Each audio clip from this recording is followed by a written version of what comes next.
2009 থেকে 24 পর্যন্ত যে সময়টা, এই সময়টা তো ছিল সংবাদপত্র এবং মিডিয়ার জন্য একটা ভয়ঙ্কর সময়। আমরা যারা বিভিন্ন হাউজে চাকরি করেছি ওই সময়ে, আমাদেরকে অনেক কিছু ত্যাগ স্বীকার করে চাকরি করতে হয়েছে।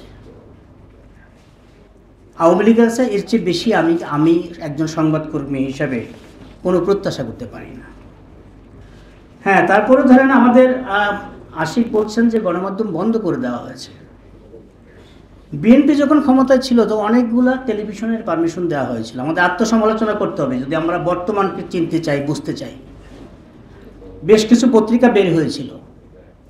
প্রশ্ন হচ্ছে, যেই গণমাধ্যমগুলা বিএনপি আমলে হয়েছিল সেই গণমাধ্যমগুলার শীর্ষ অবস্থানে কাদেরকে চাকরি দিয়েছিলেন?